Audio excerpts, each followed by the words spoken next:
بسم اللہ الرحمن الرحیم۔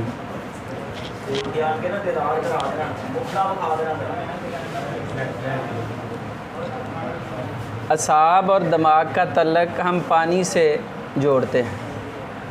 بھائیو میری بات ذرا سننا، اعصاب اور دماغ کا تعلق ہم پانی سے شو کرتے ہیں یا جوڑتے ہیں۔ پانی کی یہ خصلت ہے کہ جب چلتا ہے خود رستہ بنا لیتا ہے، جدھر جاتا ہے ہریالی لے آتا ہے۔ پانی کے اندر ہی اللہ نے خصلت رکھی ہوئی ہے، جب چلتا ہے تو خود رستہ بناتا ہے، جہاں پہنچتا ہے وہاں ہریالی لے آتا ہے۔ پھر اس کے اندر یہ بھی اللہ نے ایک خصلت رکھی ہے، ہریالی کے ساتھ ساتھ نشو و نما اور نشو و ارتقاء دونوں چیزیں پیدا کر دیتے ہیں، زندگی پیدا کر دیتے ہیں۔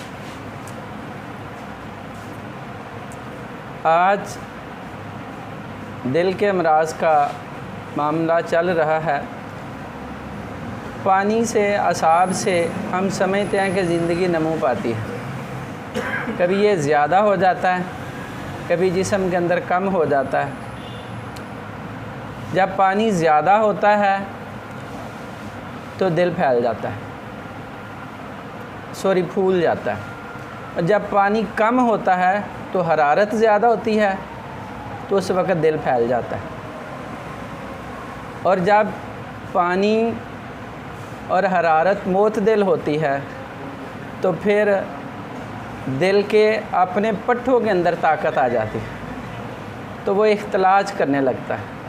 جب کوئی آدمی ہم دیکھتے ہیں زمین کے اوپر تھوڑا سا طاقتور ہوتا ہے تو وہ کودنا شروع کر دیتا ہے،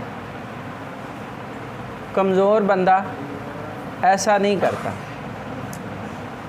اب جو ذوف والا معاملہ ہے یہ تھوڑا بریکی کی باتیں جو سمجھنے والی۔ ایک گھوڑا ہم لیتے ہیں، اس کو سر پٹ دوڑاتے ہیں، جب وہ تھک جاتا ہے نا تو اس کے بعد اس کو ہم چھانٹا لگائیں تو وہ بھاگتا نہیں، وہ گرنا شروع ہو جاتا ہے۔ جب دل زیادہ چل کے کمزور ہو جاتا ہے نا، بلڈ پریشر اس وقت بھی لو ہو جاتا ہے، وہ تھکا ہوا ہوتا ہے۔ یہ سمجھنے والی بات ہے۔ آپ کبھی جسم کو دیکھیں ٹٹول کے، جس مریض کا جسم ہمیشہ گرم رہتا ہے نا اس کو ایسیڈیٹی زیادہ ہوتی ہے، تیزابیت زیادہ ہوتی ہے، اور جس کا جسم بہت زیادہ فریز ہو جاتا ہے نا اس کے جسم کے اندر آکسیجن زیادہ ہوتی ہے، اس کو کبھی بھی گرم کرنے کی کوشش نہیں کرنی چاہیے، اس کو رطوبات ہی دینی چاہیے۔ یہ جو بتایا نا دل پھیل گیا، ایسا ہی عالم پیدا ہو جاتا ہے۔ آسان سمجھنے کے لیے جو سائنس پیدا ہوتی ہیں وہ بتا رہا ہوں۔ پھر بتاتا ہوں کہ جس کا جسم متواتر گرم رہتا ہے یہ ایسیڈیٹی کی وجہ سے ہوتا ہے، تیزابیت کی وجہ سے ہوتا ہے، اور جس کا جسم ضرورت سے زیادہ ٹھنڈا ہو جائے، ہاتھ لگائیں تو برف جیسا محسوس ہو، تو وہ حرارت کی زیادتی سے ہوتا ہے۔ لیکن اس وقت حرارت اتنا تیز اثر کر جاتی ہے کہ خلاف فطرت ہو جاتی ہے، اور فطرت کے قانون کے تحت یا قدرت کے قانون کے تحت اس کو ٹھنڈا کر دیا جاتا ہے۔ ایسے ہی زمانے کے اندر جگر کے اوپر چربی بھی آ جاتی ہے۔ میری بات بھائی سمجھ رہے ہیں کہ نہیں؟ اچھا، دل کے جو حوالے سے میں آپ سے اسپیشل بات کہنا چاہتا ہوں، جو میں نے کتابوں کے اندر پڑھا ہے نا، وہ پڑھا ہے دل کی 2 آفتیں ہیں۔ دل کے متعلق جو پڑھا ہے، دل کے اوپر آنے والی 2 آفتیں ہیں، یا دل کی 2 آفتیں ہیں جو اس سے لے ڈوبتی ہیں۔ ایک ہوتا ہے ہم، ایک ہوتا ہے غم۔ ہم کے اندر جو ہماری اندر کی طبیعت ہے پورے کروفر کے ساتھ باہر نکلتی ہے، جسم کا دورہ کرنے کے لیے مرکز سے محور کی طرف جاتی ہے۔ اگر آگے سے مطلوبہ نتیجہ نہیں ملتا تو اتنے کروفر سے ریورس نہیں ہو پاتی، جسے شادی مرگ کہتے ہیں۔ دوسرا ہے کہ مسلسل دل غم زدہ رہ جائے، یہاں جو ہوتا ہے نا دل کھلا ہوا ہے، اسے شادی مرگ کہتے ہیں، وہ سکڑتا نہیں دل، وہ پھیلے کا پھیلے ہی رہ جاتا ہے، اس میں واپسی طبیعت اس طرح آ نہیں پاتی جس طرح کہ پہلے روٹین سے آتی ہے۔ جیسے ہی غم ہوتا ہے تو پھر دل سکڑ جاتا ہے۔ آپ نے بچپن سے لے کر ہم سبھی لوگ مسلمان ہیں، کبھی بھی کسی نے یہ نہیں سنا ہوگا کہ دوزخ کے اندر ٹھنڈے مشروبات ہیں، نہریں ہیں، یا کوئی نعمت کی بات ایسی جیسی جنت کے متعلق کہی جاتی ہے۔ ہمیشہ یہی کہتے ہیں کہ وہاں کھولتا ہوا پانی ملے گا، پیپ ملے گی، خون ملے گا، وہاں زقوم یا تھور کا پہلا ہی غذا دی جائے گی۔ تو سمجھتے نہیں ہیں اصل میں اس میں کوئی راز بھی ہے۔ جہنم بنیادی طور پہ کہا جاتا ہے جمود سے نکلا ہوا لفظ ہے۔ جب کسی زندگی اوپر جمود آ جاتا ہے، نشو و نما نہیں رہتی، نشو و ارتقاء کا عمل رک جاتا ہے، تو وہی غم ہوتا ہے جو اکثر ہمیں دوسرے کے متعلق ہوتا ہے، جو اس نے مجھے بہت غم دیا ہے، اس نے بیچارے نے کچھ بھی نہیں کیا، ہماری توقعات ہی اس کے متعلق اتنی زیادہ تھیں کہ وہ پورا نہیں اتر پایا، تو ہم ٹوٹ کر خود ہی رہ گئے۔ اس نے کیا ہمیں غم دینا ہے، وہ تو اپنی زندگی جینے کے لیے جدوجہد کرتا ہے۔ دو آفتیں ہیں، ایک ان سبات کے اندر آتی ہے، ایک حالت یعنی جب سکڑ جاتا ہے دل، ایک جب پھیل جاتا ہے۔ ثانی سے کہتا ہوں جو عام لفظ ہیں، جب غم آتا ہے تو دل سکڑا ہوا ہوتا ہے، جب ہم آتا ہے تو دل پھیلا ہوا ہوتا ہے۔ یہ آفتیں ہیں اور ان کے درمیان ہی زندگی ہے۔ جب یہ معتدل ہوتی ہیں، خوشی معتدل ہو جائے تو عشق بن جاتا ہے، غم معتدل ہو جاتا بھی یہی مقامی میسر آتا ہے، اور اس کو معتدل رکھنا بہت ضروری ہے۔ دل ایک ایسا عضو ہے،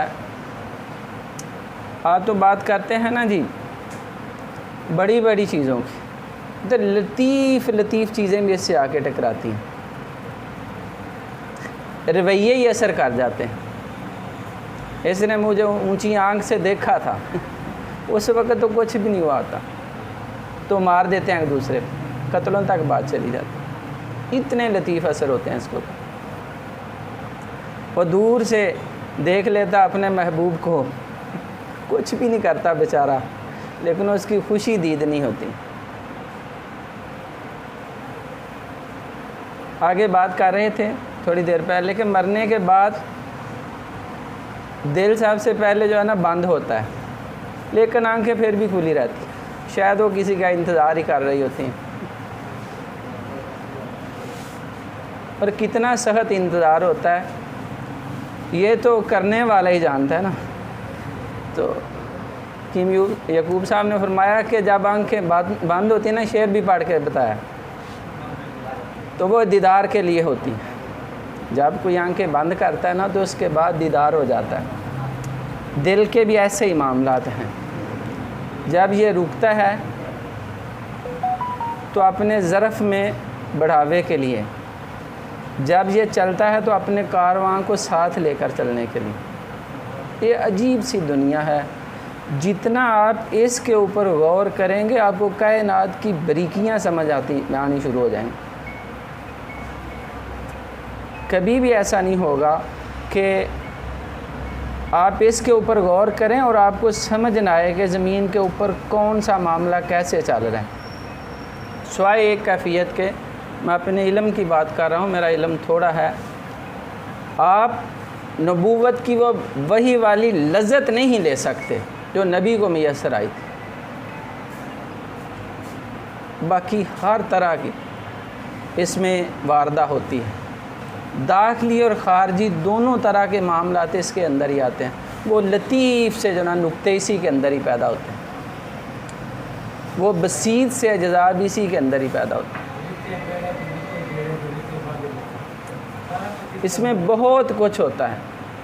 ایلوپیتھک یا کوئی دنیا کی طب بلکہ میں کہتا ہوں طب یونانی کی جب میں نے کتابیں پڑھی ہیں تو کہتے ہیں کہ آواز جب آتی ہے تو اس پردے سے ٹکرا کے آگے کہاں کہاں جاتی ہے بتاتے چلے جاتے ہیں۔ جب کہتے ہیں دماغ کے حضور پیش ہوتی ہے تو اس کی شکل خدا جانتا ہے یا دماغ سمجھتا ہے۔ اسی طرح کوئی نقطہ جب دل سے نکلتا ہے تو اس کیفیت کو جاننا یہ بڑے علم کی بات ہے۔ یہی وجہ ہے کہ ہمارے پرانے طبیب جو تھے وہ ایک عجیب سی دنیا کے مالک تھے۔ میں بڑا ہی حیران ہوتا ہوں، کتاب المناظر والے صاحب ابن الحیشم، ان کے متعلق یہ واضح ثبوت ہے کہ اپنی مسجد سے باہر نہیں نکلے، اپنی بستی سے باہر نہیں گئے، پوری زندگی کے اندر ان کو کوئی لاش چیرنے پھاڑنے کا موقع نہیں ملا۔ اطباء کرام حکومت سے اجازت لے کر اس چیز کو سیکھتے تھے، لیکن اس صاحب کو ایسا کوئی موقع نہیں ملا، نہ ایسی اس کی رسائی تھی کوئی۔ ایک مسجد کے امام تھے، مسجد کے اندر رہتے تھے، حجرے کے اندر زندگی بسر کی ہے، لیکن اس کے دل کی دنیا اتنی وسیع ہو گئی تھی جو کتاب المناظر انہوں نے لکھی ہے۔ آج تک کی جدید ویڈیو، جدید کیمرہ بانی سبھی اس کی محتاج ہیں۔ اس کے دل سے پھوٹنے والی روشنی ہے، اس کے اندر سے پھوٹنے والی روشنی، دل کے اندر سے پھوٹنے والی روشنی۔ ہم دیکھتے ہیں کہ جب پانی چلتا ہے تو وہ ایک سے ٹکراتا ہے، جھاگ بنتی ہے۔ تنگ تے نہیں پائے گا میرے میں؟ جب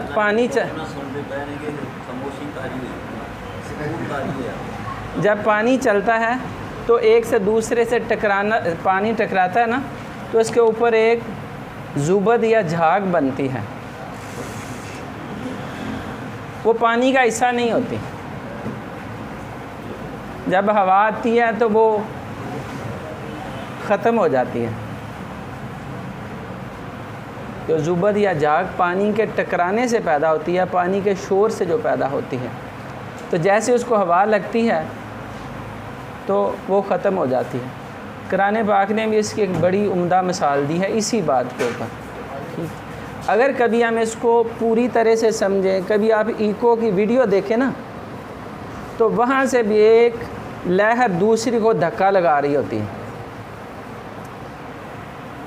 وہاں بھی ایک لہر دوسری لہر کو دھکا دیتی ہے، اور اتنے جچے تلے انداز میں دھکا دیتی ہے کہ یہ سوال نہیں پیدا ہوتا۔ جیسے سمندر کی لہریں ہیں نا، بڑی ترتیب کے ساتھ اٹھتی ہیں، کوئی بہت اونچی جاتی ہے، کوئی بہت نیچی رہتی ہے، اس کا ریدھم نہیں ٹوٹتا، ایک مقرر کیا ہوا جو اندازہ ہے اس کے مطابق اس کی لہریں اٹھتی ہیں۔ اسی طرح دل کے اندر بھی لہریں اٹھتی ہیں، اور وہ بڑی قید قانون کے ساتھ اٹھتی ہیں۔ جب وہ قاعدہ قانون ٹوٹتا ہے پھر دل کے مسل کمزور ہونے شروع ہو جاتے ہیں۔ قرآن پاک کے اندر آتا ہے، میں چونکہ حافظ نہیں، قاری نہیں، اگر تلفظ کی ادائیگی میں کوئی کمی بیشی ہو جائے تو مجھے معاف کرنا۔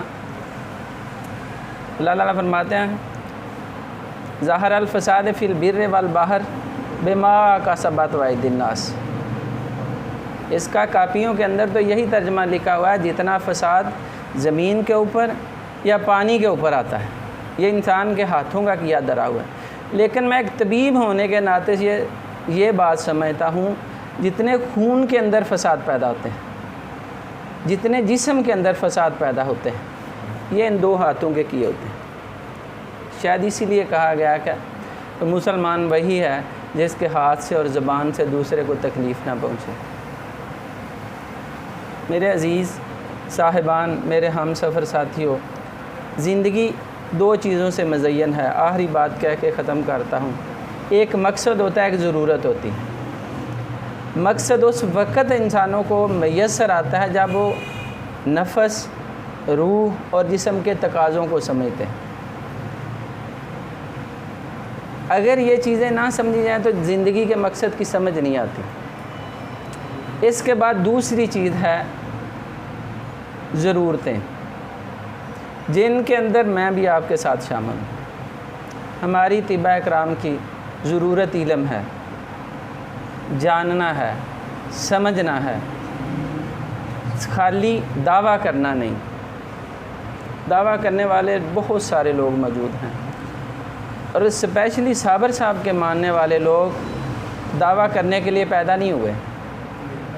نہ صابر صاحب رحمۃ اللہ علیہ نے بین عمل کے دعویٰ کیا، وہ عمل کو دعا سمجھتے تھے۔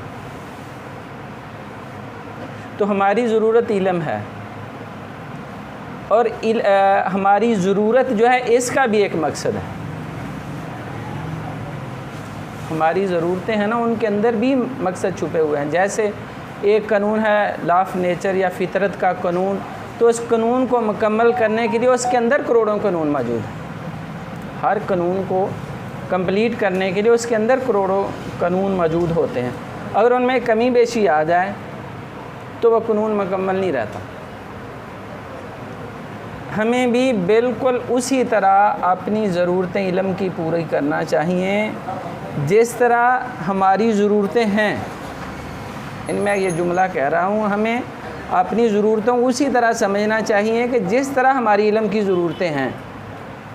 اگر ہم اپنی ضرورتوں کو، جن سے ہم ترقی کر سکتے ہیں، جن سے ہمارا نام پیدا ہو سکتا ہے، جن سے ہماری جو ہے شہرت پیدا ہو سکتی ہے، ہم ان کو پورے طور پر جان نہیں پاتے، تو پھر ممکن نہیں ہے کہ آپ کو وہ مقصد میسر آ جائے جو اس ضرورت کے اندر پنہا ہے۔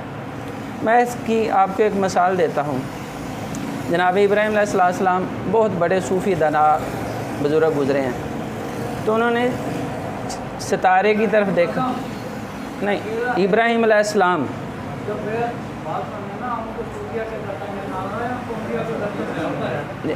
میں بات جو بیکار ہوں نا، میری پوری تو سن لیں۔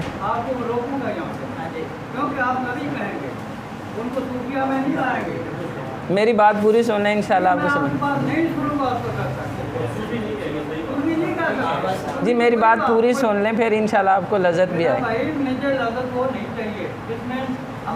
آدھا علم ہمیشہ گمراہ کرتا ہے، پوری سن لیں، انشاءاللہ راستہ مل جائے گا۔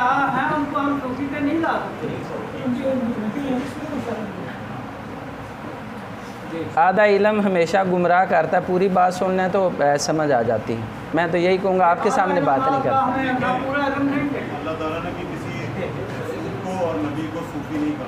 جی میں جو بات کر رہا ہوں میری پوری تو سن لیں۔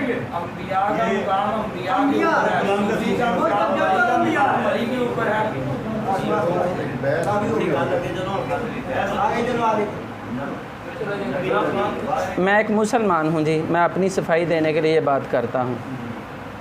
جتنا میرا ایمان ہے اس ختم نبوت کے اوپر، آپ علمی طور پر مجھ سے بڑے ہیں، آپ نبوت کو بیان نہیں کر سکتے، میں کر دیتا ہوں۔ جہاں تک بات ہے حضرت ابراہیم علیہ السلام کی، تو میں ان کو ایسے ہی نبی مانتا ہوں جیسے ان کو ان کے خدا نے بنایا۔ میرا اس کے اوپر رائی برابر نہ آگے نہ پیچھے ایمان نہیں رکھتا۔ جو میں نے لفظ بولا ہے میں اس کی تصدیق کرنے کے لیے کہہ رہا ہوں۔ جب انسان علم حاصل کرتا ہے، علم اور تعلیم کے اندر فرق ہے، خارج اور داخل کے اندر فرق ہے۔ ہمارے وہم، قیاس اور جتنے ہمارے اندر ایسی چیزیں پیدا ہوتی ہیں، ان کا ہمارے داخل سے تعلق ہے، ہمارے خارج سے نہیں۔ نبی کا علم خارج سے آتا ہے، اس کو ہم اپنی عقل سے نہیں سمجھ پاتے۔ جو میں تعلیم کی بات کر رہا ہوں اس کو آپ اگر تھوڑا سا سن لیں تو آپ کو سمجھ آئے گی۔